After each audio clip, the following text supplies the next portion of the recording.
Voici Actu Rémi, l'essentiel de l'actualité nationale et internationale. Aujourd'hui, mercredi 8 juillet, les tensions militaires au Moyen-Orient dominent l'actualité, avec des répercussions diplomatiques et énergétiques immédiates. Au Canada, des dossiers majeurs avancent sur l'énergie, la santé publique et les institutions fédérales. Géopolitique. Les États-Unis ont lancé de nouvelles frappes contre l'Iran après des attaques attribuées à Téhéran contre 3 navires commerciaux dans le détroit d'Ormuz.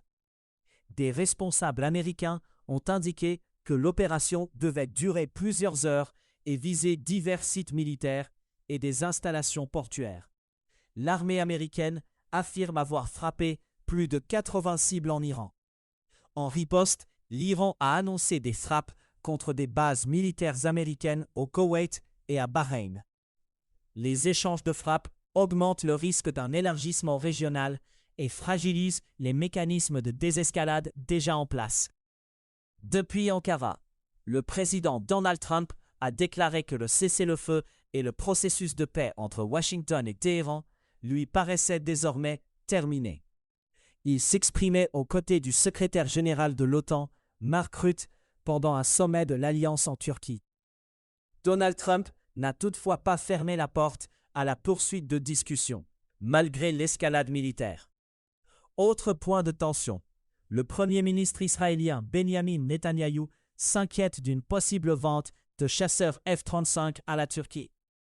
Donald Trump a dit être disposé à vendre ses avions à Ankara, une option qui pourrait se heurter à une forte résistance au Congrès américain. Benjamin Netanyahou affirme qu'un tel transfert détruirait l'équilibre des forces au Moyen-Orient. Le ministre américain de la Défense, Pete Hegseth, doit se rendre en Israël pour des discussions attendues avec Benjamin Netanyahou et Israël Katz.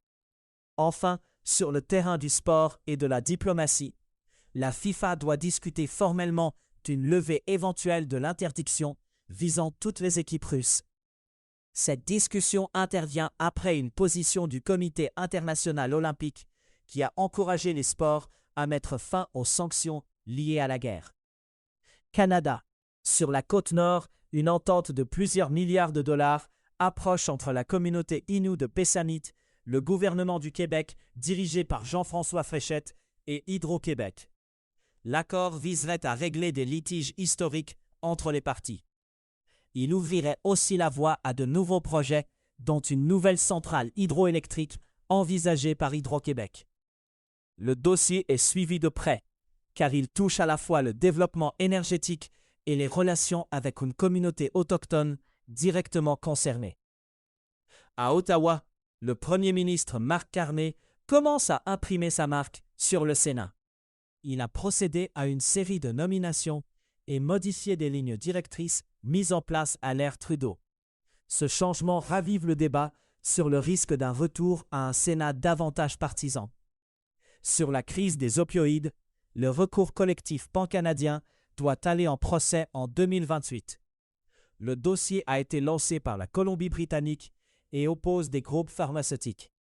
L'enjeu est majeur, puisque la procédure vise une réponse judiciaire à grande échelle, face aux conséquences de la crise. Enfin, en Ontario, la chef Janelle Namabin de la Première Nation d'Amjiwanang affirme qu'il n'y a eu aucune consultation jusqu'ici sur un projet d'oléoduc vers Sarnia. Le projet évoque un tracé entre Hardisty en Alberta et Sarnia en Ontario. La chef dit vouloir s'engager de façon constructive, mais estime que les échanges auraient dû commencer plus tôt. Le dossier rappelle que les projets d'infrastructure énergétique avancent difficilement sans processus de consultation clair dès le départ.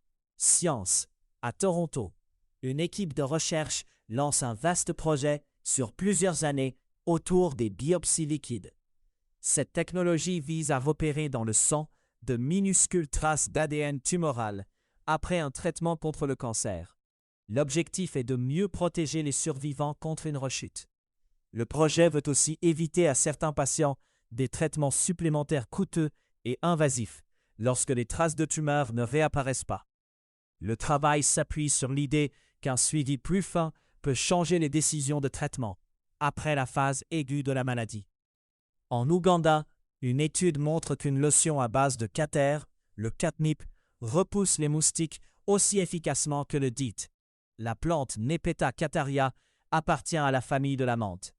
La molécule népetalactone, connue pour provoquer l'euphorie chez les chats, possède aussi des propriétés répulsives contre les insectes. Les essais évoquent une piste de répulsif moins coûteuse, à partir d'une ressource pouvant être cultivée localement. Sur le front des technologies grand public, Amazon et Google renforcent leurs assistants vocaux avec l'IA générative. Alexa et l'assistant vocal Gemini promettent des échanges plus naturels et des demandes plus complexes, y compris en français. Le déploiement intervient alors que la prochaine génération de Siri, chez Apple, se fait encore attendre. L'enjeu est concret car ces assistants occupent une place croissante dans la maison connectée et les usages quotidiens. Climat. Un nouveau bilan sur les objectifs de développement durable de l'ONU souligne que la pauvreté persiste à l'échelle mondiale. Le document pointe 3 freins majeurs: les conflits, les effets du changement climatique et le manque de ressources financières. L'échéance approche, avec moins de 5 ans pour atteindre les cibles fixées par les Nations Unies. Monde. À Kiev, la Russie a mené de lourdes frappes juste avant un sommet de l'OTAN à Ankara. Des experts estiment que Vladimir Poutine cherche à envoyer un message politique à l'Alliance au moment où les dirigeants se réunissent. Le choix du calendrier, à la veille de discussions de haut niveau, donne à ces attaques une portée symbolique en plus de leur impact militaire.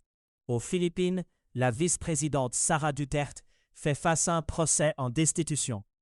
Cette procédure peut peser sur la course présidentielle de 2028. Elle met aussi à l'épreuve la confiance du public dans les institutions démocratiques du pays. L'affaire s'inscrit dans un climat politique où les rapports de force restent marqués et fortement polarisés. Au Ghana, le président John Dramani Mahama présente un plan de lutte contre la corruption pour renforcer la confiance publique. Des experts en gouvernance soulignent que l'efficacité du plan dépendra d'une application constante des lois déjà en vigueur. La question de l'exécution, plus que celle des annonces, devient centrale pour juger la crédibilité de la stratégie. En France, le parquet a ouvert une enquête après des propos racistes visant Kylian Mbappé, tenus sur les réseaux sociaux par une sénatrice paraguayenne, Céleste Amaria. La Fédération française de football a saisi l'unité nationale chargée de combattre la haine en ligne. Les autorités examinent des qualifications possibles, dont l'injure publique aggravée ou l'incitation à la haine ou à la violence. L'affaire a déclenché des réactions jusqu'aux plus hautes autorités politiques des deux pays, ainsi qu'à l'ONU. D'autres incidents racistes ont aussi été signalés depuis le début de la Coupe du Monde 2026, ajoutant une pression sur les instances sportives. Économie. Sur les marchés des matières premières et des devises, l'or s'établit à 4 059 $ américains, en baisse de moins 1,7% sur 24 heures. L'argent se négocie à 59 $ américains, en baisse de moins 4% sur la même période. Le Bitcoin évolue à 61 769, en baisse. Le dollar canadien s'échange à 0,703 $ américains. Les prix du pétrole ont bondi après la déclaration de Donald Trump sur la fin du cessez-le-feu avec l'Iran. Le Brent de la mer du Nord a grimpé de 5,3% à 78,09 $ le baril. Le West Texas Intermediate a avancé de 5,4% à 74,23 $. Cette hausse intervient alors que les États-Unis ont mené des frappes en Iran, suivies de représailles contre des bases américaines dans le Golfe. Washington durcit aussi l'étau économique sur Téhéran en retirant une dérogation liée aux ventes de pétrole iranien. Le département du Trésor annonce que ces ventes ne pourront plus être effectuées en dollars américains sur les marchés mondiaux. La mesure laisse plus de 60 millions de barils de brut iranien bloqués en mer sans acheteur clair à court terme. Ce changement ajoute une contrainte opérationnelle directe au-delà des seules tensions militaires. En Europe, la justice de l'Union européenne donne un avantage important à Bruxelles dans l'application des règles visant les géants du numérique. Le tribunal de l'Union européenne confirme la désignation d'Apple comme contrôleur d'accès au gatekeeper pour l'App Store et iOS au titre du Digital Markets Act. La même décision valide la position de la Commission européenne dans l'un des premiers grands tests judiciaires de cette loi. Le tribunal juge aussi irrecevables les contestations d'Apple concernant son service iMessage. En Australie, une panne majeure a touché le plus grand opérateur télécom du pays, Telstra. Des serveurs de centres de données à Sydney et Melbourne sont pointés comme origine du problème, sans cause finale confirmée. La panne a affecté les services mobiles, interrompu des trains régionaux et perturbé des appels d'urgence. Telstra a présenté des excuses alors que la remise en service se faisait progressivement. À savoir aujourd'hui, le 8 juillet 1889, le Wall Street Journal a été fondé à New York. Le 8 juillet 1951, Paris a inauguré la chapelle du mémorial de la Shoah, au cœur du mémorial du martyr juif inconnu. C'était Actu Rémi. Merci de votre écoute.